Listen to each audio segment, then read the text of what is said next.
Rose is making me fuck. Sorry. Rose is making you what? I'm sorry. I'm sorry. 3, 2, 1. Rose is making me say this. The NHL is in the upside down. I don't know what that means. This is the Hockey Show. ما في وقت للعب 9-1 كونتينيو يجي نار من استوديو نقني ولا لازم شولف.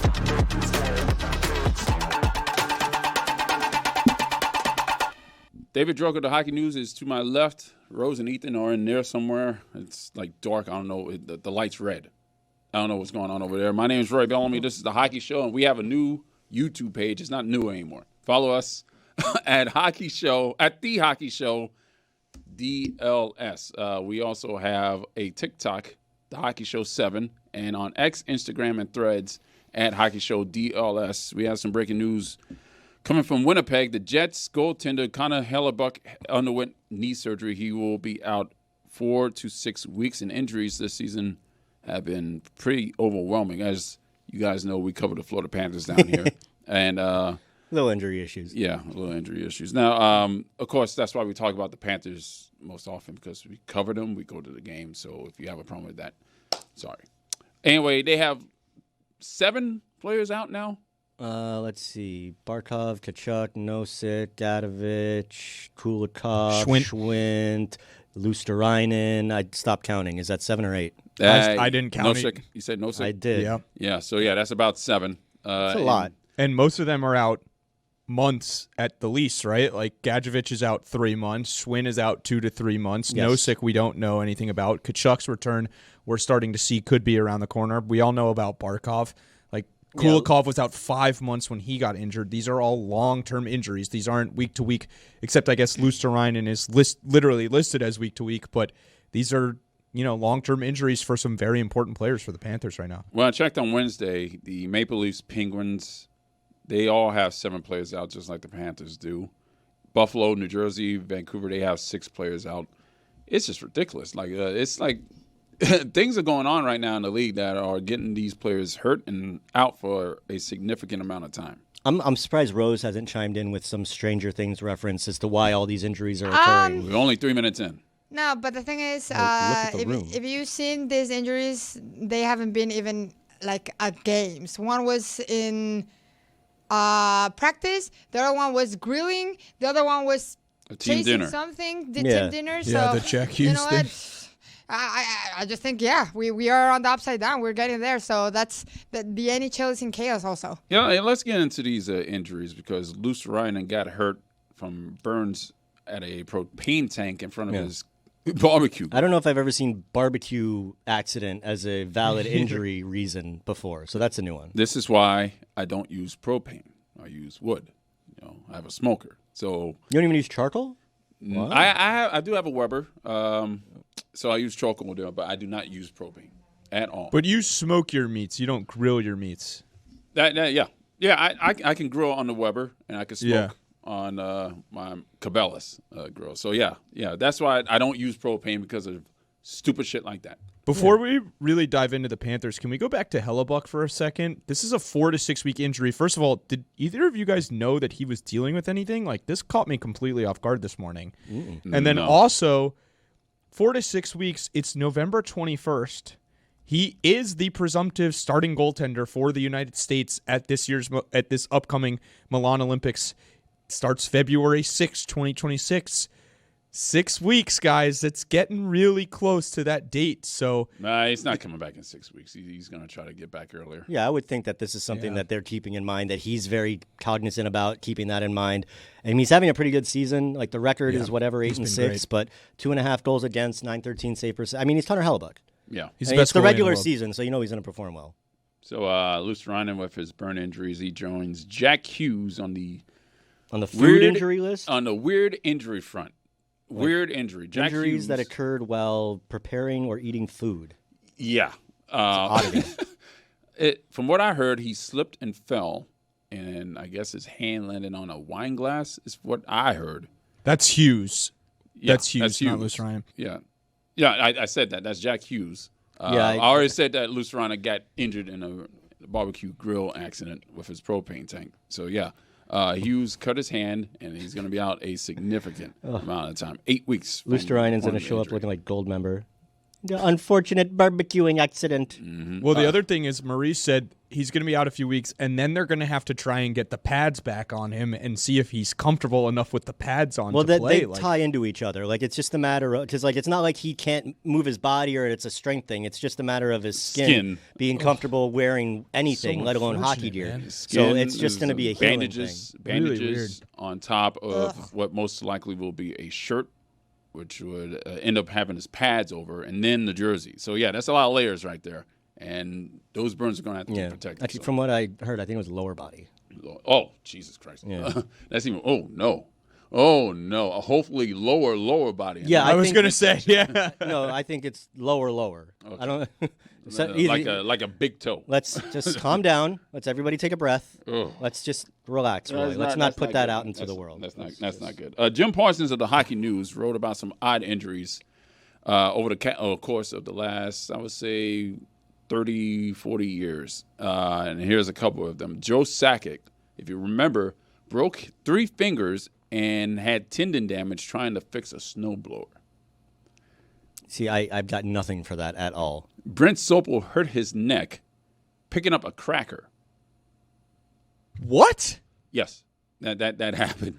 That's like Howard Bryant tearing both his hamstrings getting out of bed. Yeah, just about. Yeah, somewhat similar to that. Dustin Penner had back spasms after leaning forward to eat pancakes.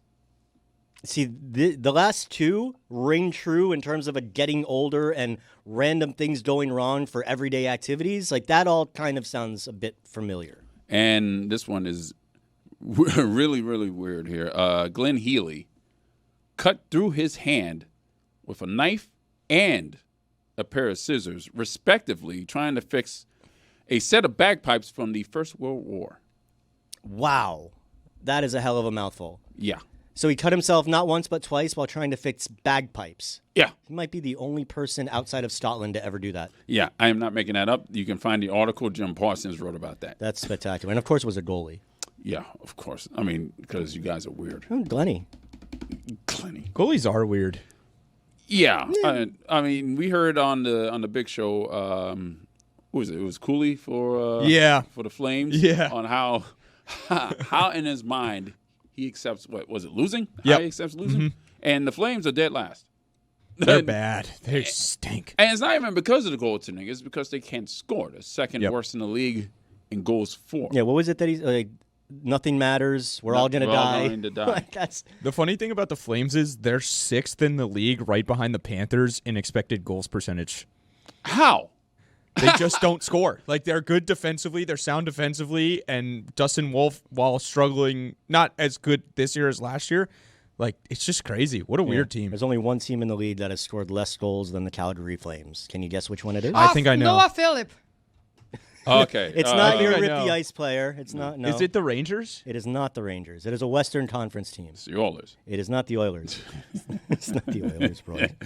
The Oilers have actually scored a lot of goals this year. They've given up way more, but they've actually scored a lot of goals this year. No, the answer to the question is the Nashville Predators.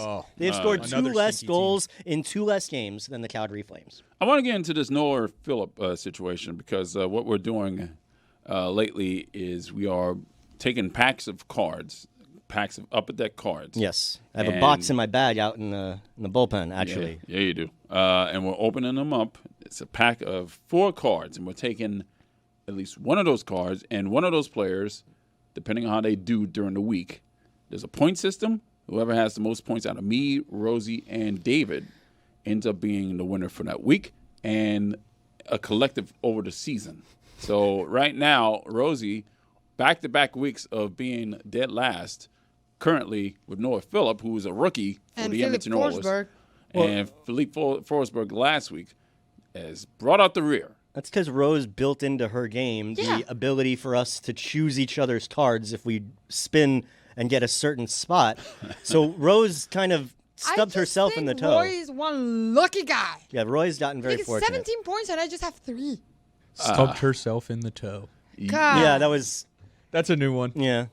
I forgot who did I have last week? Last week you had friggin' Nietzsche's. Oh, that's a good guy to have right And now. now he could have or Macklin Celebrini or Another good guy to have right now. Timmy Panarin. You took Breadman because there was a specialty card. Because a jersey card. God. Yeah, How a piece good of his jersey. How good are the Colorado Avalanche? Oof. I was watching them last night. They're amazing to watch. Just play beautiful hockey. Yeah. Macklin Celebrini, a hat trick. The night after I picked him, I was like, oh, no. But automatic 6 points for the card that I picked, which was Panarin, and Rosie is not happy. Sorry, Rosie. No, I'm not. But I love how, as you were breaking down the game, I looked over at Rose, and she was like, the expression on her face was like, don't bleep this up, Roy. This is my baby. You're sending it out to the the look on her face was, I've never seen her so laser focused on you before. She created the game. no, you know why I'm laser focused? Because he's so lucky. He's like, I don't want to play because I don't want to play. That's the thing. When you don't want to play and you don't take seriously the game, everything goes well. That's why I am great at other games, at Catan and all of that, because I'm like, I don't care about the game. But this one, I do care. So it's just... Maybe you care too much. You got to send in your redemption card, by the way. Don't forget to do that. Oh, I already did. You already sent it. I love it. You already sent it in. Yeah, yes. but it's a Savers, so... But who cares? Yeah, let's send you back a card. It'll be fine. Don't worry. I don't know. Who's Buffalo's big rookie this year? They have Nobody. No one. No one. I want to talk about I want to talk about New York Rangers captain JT Miller and what he did the night before. Again, he's their captain, right? He's also the guy who divided the Canucks locker room with his beef with Elias Pettersson, the forward, which what led him to be traded back to the Rangers in the first place. Now, look at this play here. He turned the puck over, kind of gave up on the play, and then just skated away. That led to a goal for the Golden Knights. They went up 2-0. They won 3-2. That's really bad. I mean, we're looking at this through Panthers colored lenses. We've been watching Paul Maurice build the Florida Panthers into a team that nobody would even think about doing something like that. So to see somebody of his caliber give up on a play like that and it immediately leading to a goal, that's disturbing. Yeah, he's one of those loud, fiery, will talk at you type of leaders. He's not one of those leaders by example clearly players like Alexander Barkov is, but I mean that's the type of play that Mike Sullivan really should sit him down and read on the riot act. I was listening to What Chaos the other day, and they had Johnny Laz on the show, and he was basically saying that JT Miller's the kind of guy, or there was a quote that came out that JT Miller's the kind of guy that when things are going really good, he makes everything go that little bit better. And when things are going really bad, he kind of drags everything down and makes things go a lot worse. So it's kind of an interesting choice as captain, even though he is that fiery guy, and they kind of need that fiery guy in the New York locker room, I think. And there are signs, he was one of the guys that fought at the Four Nations, right, with the Kachuk brothers. He was the third guy that fought. So you can see that he elevates, he rises to that occasion and brings that kind of energy. But then you see that kind of effort there, and to have that out of your captain, that's just unacceptable, and especially in a season where the Rangers are struggling and all the things that have been surrounding them for the last 2 or 3 years or so. That's a strip to see situation, man. Oh, you got Trocheck on this team too, so he can easily be a captain. Mika Zibanejad, Artemi Panarin, there are options. Adam Fox, he's a great guy. Yeah, he is. Yeah. But no, to Ethan's point, you shouldn't be asking these questions of the guy wearing the C. I don't know if we've ever had a conversation like this about a captain. So that is jarring me. That in and of itself is a little weird. And it sucks for the Rangers because we all talked about the Rangers as a team we thought they were going to kind of step back into relevancy this year after a down year. So, rough start, man. That's weird year for them. They're playing well. Their underlying numbers are great, but they just can't get any goals. And right now, I didn't think this was the case, but it is. They're in last place in the Metropolitan Division. Now, we all know the East is very scrunched up right now, and that doesn't really mean a lot. They're only a point or two out of a playoff spot. But, man, it's been a weird year. The vibes have been weird there for 2 years now, and it's continuing this year. Let's talk about game etiquette for fans here. As you know, again, David and I are in the press box. I love that you put this in the show. I love this. Yeah. We're there for home games for the Panthers, and for the past, I would say 3 seasons, as you just heard, there's a fan in a section to, I would believe, the right of the press box who is whistling. just about that annoying. No, it's worse than that. No, it actually is worse than that because it's louder than what she's doing. And there's no organization to the whistling. This guy just randomly interjects his whistles at random times in the game. And I probably wouldn't notice as much if you didn't loathe it so much. I swear to goodness, like I'm in the press box, I'm sitting next to you, and I just want to scream, "Shut the fuck up!" Yeah. And that would get me kicked out. Bleep that! And that would get me kicked out of the press box most likely. But yeah, I really want to say that to this guy. That is just poor form. Now, I hope this guy's not listening because we're. I gonna hope get this it. guy is listening. No, because we're gonna get it way worse. No, on I hope Saturday. this guy is listening. I hope because he is listening. This is bad behavior. So yes. So Ethan says that's bad behavior. What about you and Rosie? Is this bad behavior for a fan? I think I'm kind of wishy-washy on it because, like, on one hand, I think like going to a game and cheering and whistling and that kind of thing is part of it. On the other hand, if I was sitting in that man's section as a season ticket holder, I'd want to like blow my brains out. So it's incredibly annoying hearing it from a few sections away. I can't imagine sitting on top of it. So yeah, I don't know, man. You're not gonna like my answer, but the man paid for his tickets. He's cheering. That's a good the point. way he's No, cheering. that's Let him a good cheer. point. That's kind of where it It's stops. loud, That might and be- everybody's loud. That might be your point, but that's disturbing the fans and disturbing. Why? If it's I press. do love Roy using our show to air his grievances. Just be like, you suck, your behavior sucks. I hope you're listening. Yeah. I think that's this is a great forum for If that. you're not Let's on your not talk P's and puck. Q's- Let's talk about fans behaving poorly. Let's talk about fans behaving poorly while watching puck. How about that? How about that, sir? Fans need to be watching out because if they're not on their best behavior at a Panther game, they're going to hear about it. Yeah. So yeah, I'm not happy with this guy, and I believe he needs to stop. Please We'll see. stop. We'll see what happens tomorrow. It's time for Puck Luck. It's sponsored by DraftKings. DraftKings. The crown is yours, Dave. What is our parlay this week? All right. Tonight we are going to Buffalo first for the Blackhawks in Buffalo. First, we're going to take the Blackhawks on the money line because we're getting great value. Chicago will be playing a second end of a back-to-back. However, it's the first time all season that they've played a back-to-back. Chicago is also above 500 road team, and they've won 3 straight on the road. And Buffalo is Buffalo. The only time they win is when we bet against them, and we're going to end that streak today.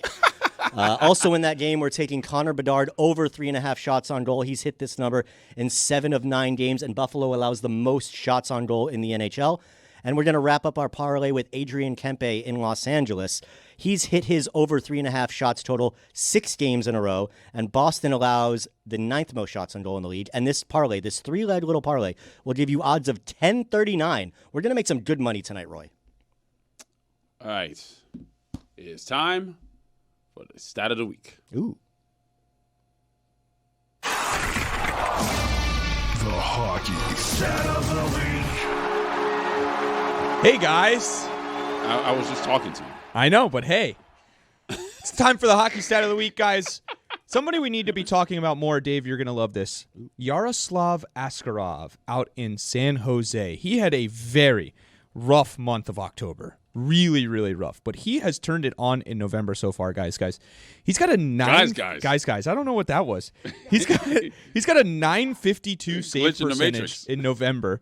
He's got a 153 goals allowed average in November. Oh, what was the save percentage again in November? 952. That's a lot. He's 11th in the NHL now with 7.6 goals saved above expected. He's got 10.5 of those in his last 10 games, which is 4th in the NHL over that span.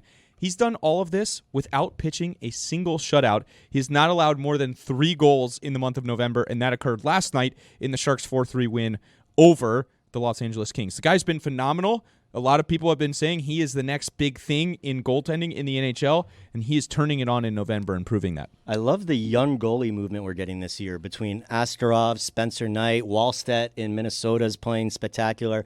The young goalies are stepping up, Roy. Yeah. All right, it's time for Rosa En Un Minuto. Hit it, Rosie. Let's hit this. Let's hit it. Yeah, let's hit that. Go ahead and hit it. Go and hit it. Hit that. Okay, everybody. So, hola hijos, este es tu minuto que viene con spoilers. Si no has visto Stranger Things, váyanse y les voy a dar 3 segundos para irse. 3, 2, 1. Bueno, se quedaron, es por su propio riesgo. Hoy vamos a hablar de Stranger Things porque hockey se fue y Stranger Things viene el 26 de noviembre. ¡Woohoo! Will Byers desaparece porque el Demogorgon se lo lleva al Upside Down. Su mamá Joyce habla con las luces como que si fuera WhatsApp, pero ¿qué tu WhatsApp? Y sus amigos Mike, Dustin y Lucas se encuentran a Eleven, la niña con poderes que vive a base de Waffle Egos. Una reina. Oh, yes. En temporada 2 aparece el Mind Flyer. Will quedó poseído por un router malo y el Upside Down empieza a abrir puertas donde no debería. Temporada 3. Los rusos montan en un mall una cosa secreta porque un mall siempre un mall. Y explota. ¡Pachim! Starcore explota. Lloramos por Hopper, pero no murió. Está en Siberia. Temporada 4. Llega Vecna, el villano más traumado del planeta. Vecna casi muere. Mac casi muere, perdón. Eddie sí muere. Y el Upside Down invade Hawkins. Como que si fuera termitas del infierno. Y ahora, después de un año, llega la temporada final. Ya quiero verla, pero no estoy lista si matan a Steve. Esto fue un minuto de Stranger Things. Nos vemos en el Upside Down, hijos. Was that all about Stranger Things? Yes. Yeah. I heard Egos, I heard Upside Down. Like I'm getting all these Stranger Things references, and then the room started changing. Yes. All right, that was Rosa En Un Minuto. Thank you, Rosie. And now it is time for Rosa in a Minute. Hit it, Rosie. Hit it, Rosie. Okay, everybody. Hello. Warning, kids. This minute has spoilers. So if you haven't seen Stranger Things, run. 3, 2, 1. Okay, you did not run. You stay at your own risk. Where am I going to go? Today is no hockey because Stranger Things come back on November 26th, and I'm just woohoo! 5 days. All right, express recap. Will Byers disappears because music's over. Demogorgon drags him into the The Upside music. Down. His mom, Joyce, talks to the Christmas lights like they were WhatsApp. And his friends, Mike, Dustin, and Lucas find Eleven, the psychic girl who survives exclusive with Eggo Waffles, a queen. Season 2, the Mind Flyer shows up. Will gets possessed like a broken Wi-Fi router. And the Upside Down starts opening doors in absolutely anywhere. Season 3, the Russians build a secret base in the mall. Why is it always a mall? I don't understand. But the mall explodes, and we cry over Hopper. But he did not die. He was in Siberia. Season 4, Vecna arrives, the most traumatized villain on Earth. Max almost dies. Eddie does die. And the Upside Down invades Hawkins like the hell level terminates. And now, after years, we're getting the final season. And I want to watch it, but I'm not ready if they kill Steve. So don't kill Steve, Duffer Brothers, or I'll go kill you. I'm Rose. This was 1 minute of Stranger Things. See you in the Upside Down case. All right, I haven't seen a single episode of this show. Well, you so should have I been paying don't- attention. Yeah. Paying attention I to gave you what? a I recap. don't understand what she's saying. I give you a full recap. It's time for wins and fails of the week. Yes. Presented by Jägermeister. Serve it cold or don't serve it at all. Jägermeister, damn, that's cold. For more, visit Jägermeister.com. Drink responsibly. David, what you win? My win, we're going junior hockey this week. We're going to the British Columbia Hockey League, the Spruce Grove Saints. Huh? They have a mascot named Chucky the Angel. And his new bit this season is if there's an opposing player in the penalty box during the TV timeout, he skates out onto the ice, stands right outside the door, and stares them the hell down. Oh, wow. Shame. He's done it a few times this season. He did it the other night when they beat the Vernon Vipers 5-4 in overtime. And look at him. He looks like an emoji from the back with a little halo over him. He's at the wings.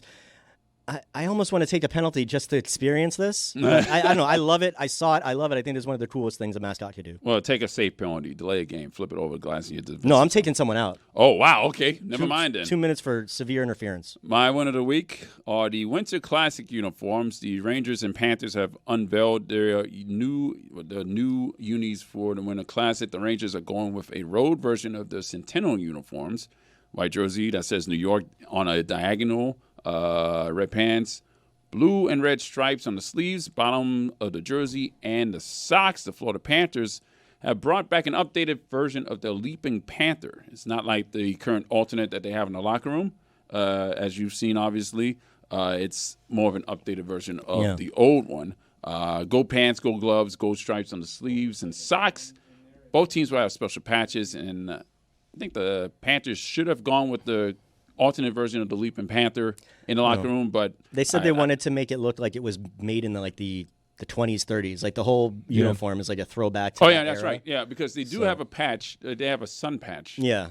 From, what was it, the Tropical Hockey League back in the Yeah, 30s? the South Beach somethings. It's pretty cool like how they're like tapping into hockey that we didn't even know existed literally 100 years ago. I I think like the coach's jacket. I think the reimagining is really cool. Like Yeah, it would have been cool to just go with the original Leaping Panther logo and for nostalgia and everything, but the reimagining and kind of trying to make it, what would this look like if the Panthers were a team in the 1920s, I think is really cool. I think if the Panthers go and have a Stadium Series game in February because they can't have it in January because of college football, then they should do something similar to that. Rosie? Can I say something? I don't know if it's unpopular or popular, but I like the Rangers one better. Yeah, there ain't better. Rangers ones are really nice. Yeah. It's clean. It's very clean. Beautiful. Yeah, we look like bees, the Panthers. We look like bees. Yeah, the socks in the Panthers ones, they look like bees. Yeah. The only thing I don't like is the tan pants. They feel very Boca Raton, Well, it's elderly. gold. They're supposed to be leather. Yes, gold leather. Well. And that's the color. But yes, I mean, that's Panthers color. I like them. Yeah. Ethan? My win of the week comes from last night's game between the Florida Panthers and the New Jersey Devils. It was the only goal scored in last night's game, and it was in absolute beauty from our guy Sam Reinhart. Look how he goes near post here. This kind of reminded me of his goal in Game 6 of the Stanley Cup Final last year, where he went around Evan Bouchard. He was so good last night, ran the game every time he was on the ice, in complete control on every shift, and this goal is just beautiful, up over the near shoulder of Jake Allen. Absolute gorgeous. Put that one in the highlight reel. Rhino is having a great year. Been Now, probably the best player. Keep in mind that move that led to that, under the stick of the defenseman. He got back possession Beautiful. and was able to go bar down on Jake Allen. Rosie, what's your win? Rosie's chirping me. You guys don't even hear it. She's chirping me because I hear it. Like, I'm looking I'm right trying to power at you, through. mouthing to her. I should have had Sam Reinhart for our card game this Yeah. week for Rip the Ice, and you guys robbed me of it. I would have had a game-winning goal there. A goal. And I didn't even think a about it. goal. Rhodes is in my ear like, you would have had Sam Reinhart, game-winning goal. Unbelievable. Dude. I want you guys to guess what my win is. Stranger Stranger Things. Yeah, there we Thanks. go. Put it up at there. Stranger Things is coming September 26th. Rose is kind of our 11. November I'll give her 26th. that. Yeah, thank you very much. I mean, you talked about it on your minute. I know Twice, that. mind you. That's why I was like, I'm gonna give you a quiz that it's easy. Okay. There we go. Is there a Alright, Stranger Things What the Puck this week? Please tell me no. Yes. Oh, God. Of course it is. God damn it. All right, Dave, what's your fail? My fail, we're going to Buffalo. Rob Ray, Sabres Buffalo. color commentator. The Sabres hosted the Edmonton Oilers this week and beat them down, scored 5 goals on Edmonton. And when the Oilers pulled Stuart Skinner for an extra attacker in hopes of trying to come back in this game, Rob Ray made a nice little comment that I think we all kind of snickered at. Empty net. Sorry, Rob. Go ahead. Yeah, empty net for Edmonton. Yeah, it has been most of the night, so it's a difference. But Ellis has been fantastic. Ouch, baby.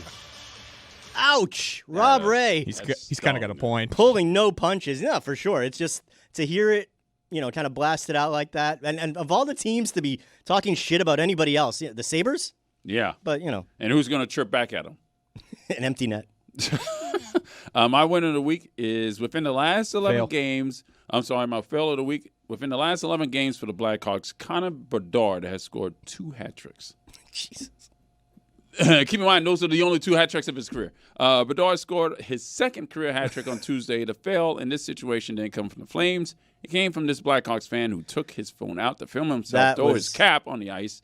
Oh, And all he was able to do was throw the cap and completely miss everything. He ended up hitting the glass. nice. Yeah, that was a weak He was throw. standing like the 4th row. How do you miss the ice? Yeah. I mean, it wouldn't be as – yeah, exactly. From the 5th row. That's bad. And it wouldn't be as bad as if he didn't have the phone out. Well, that's the recording thing. himself. He's documenting his fail for everybody to see. Yeah, and so did local TV because that was on the Blackhawks broadcast. Gotta be careful. Ethan, what's your fail? You know who else documented their fail this week was Bill Simmons. He went on his show this week and claimed that the Columbus Blue Jackets are, quote, the most irrelevant franchise in professional sports. Now, listen, he might have an argument, but the problem I have here in the fail of the week is he said, quote, I have never had a conversation in my life about the Columbus Blue Jackets. My brother. So why are you starting My one? brother. You've never sat down and talked with your buddies about Zach Werenski? I feel terrible for you. That must be a miserable existence. Well, hold on, because I heard what he said. All I do is talk about Zach Werenski with the fellas. I heard what he said. He got half of his information wrong. He did. Of He course he did. did. They had been past the first round of the playoffs before. He said something about the losing to the Panthers in 2019. They lost to the Lightning in 2019. He had a lot of it wrong. He might have an argument again, but again, Bill, look at me. You've never talked about Zach Werenski with your boys before? Sit down with your boys and talk about Zach Werenski. It's a great experience. He's a great player. You should talk about him more. We should all talk about Zach Werenski more. You know He's why going to be you a huge part of Team USA coming up in Milan. Wrong because he used AI. There it You're is. probably right about that. Yeah, Rosie, what is your fail? I'm sorry, but I'm gonna repeat this. Is Noah Phillip. Thank you. Okay, Nice. If you are watching on DraftKings Network, coming up next, we have Adnan Verk from Prime Canada's Monday Night Hockey. We are going to talk about movies. And Stranger Things. And apparently Stranger Things. I don't Yeah. know if he's ever watched I the show don't think before. he likes Stranger Things. I think we've asked him He about said, this before. come and on. he doesn't like it. Oh, that's right. Well, Rose is in for a disappointment. You can watch that on YouTube and listen to the audio podcast. Adnan Verk is coming up next.